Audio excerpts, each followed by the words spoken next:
प्रश्न है, मृदा संरक्षण पर एक निबंध लिखिए। तो यहाँ सबसे पहले हम समझेंगे कि मृदा संरक्षण होता क्या है।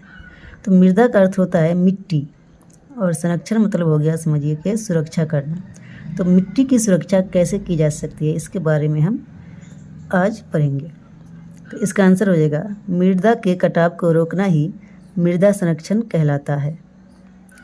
मतलब मिट्टी को कटने से बचाना क्या कहलाएगा, मृदा संरक्षण कहलाएगा। अब मिट्टी को कटने से कैसे कैसे रोका जा सकता है, उसके उपाय को हम देखेंगे।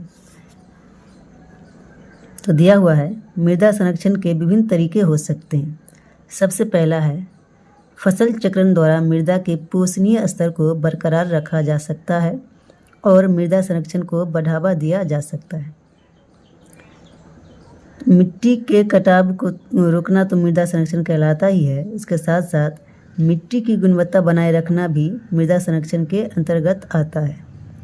तो यहाँ जो है फसल चक्रण द्वारा मृदा के पोषणीय स्तर को, मतलब उसकी गुणवत्ता को बनाया जा सकता है।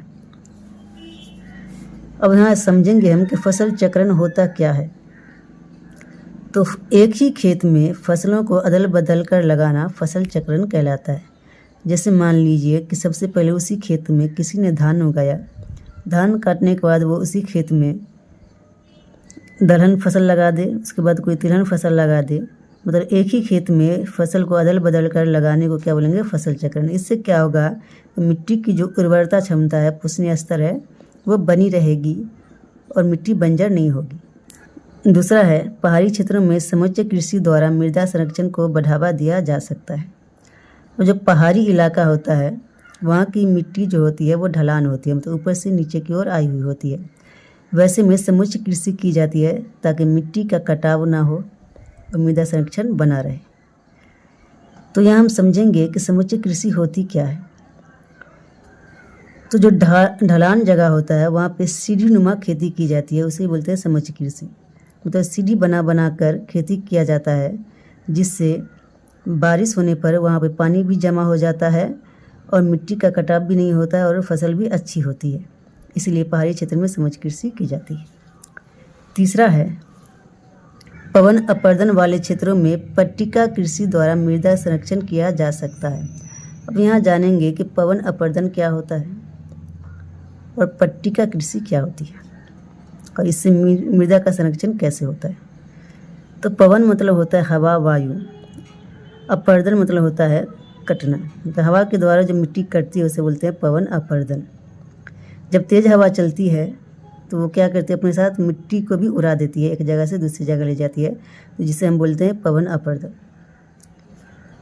तो ऐसे क्षेत्र में जहाँ तेज़ हवा चलती है और उसके वजह से मिट्टी कटती है, हटती है, वैसे क्षेत्र में पट्टिका कृषि की जाती है।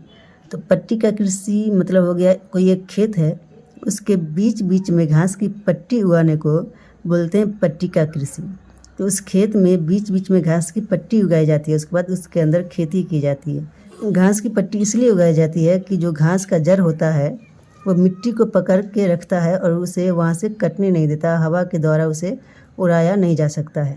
इसलिए जहाँ तेज़ हवा होती है वहाँ पट्टिका कृषि की जाती है ताकि मिट्टी का कटाव न हो और मृदा संरक्षण किया जा सके। चौथा है, रसायन का उचित उपयोग कर मृदा का संरक्षण किया जा सकता है। अधिक केमिकल के इस्तेमाल से, रसायन के इस्तेमाल से मिट्टी की उर्वरता क्षमता जो होती है, उपजाऊ क्षमता जो होती है, वो घट जाती है, मिट्टी बंजर हो जाती है। इसलिए उसका उचित उपयोग करके भी मृदा को संरक्षण किया जा सकता है, मृदा का संरक्षण किया जा सकता है। लास्ट है पांचवा, वृक्षारोपण को बढ़ावा देकर मृदा का संरक्षण किया जा सकता है। वृक्षारोपण मतलब हो गया पेड़ लगाना, अधिक से अधिक पेड़ लगाकर भी मृदा का संरक्षण किया जा सकता है। और जो पेड़ होता है उसका जड़ भी क्या करता है, मिट्टी को पकड़ के रखता है और मिट्टी का कटाव नहीं होने देता है। इसलिए अधिक से अधिक पेड़ लगाकर भी मिट्टी का संरक्षण किया जा सकता है।